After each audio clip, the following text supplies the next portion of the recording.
Welcome to Trend Cache AI training video series.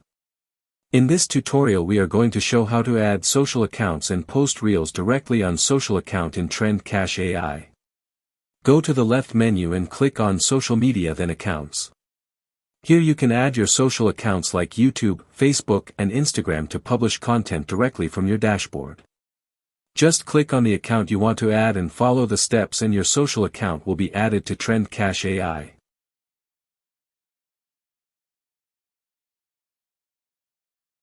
You can remove connected account anytime you want.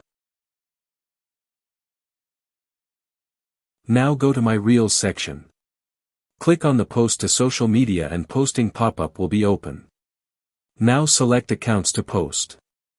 Add description or caption. Tags. And click on Post Now and your post will be posted directly to your social account. You can see all details of shared posts in My Post section.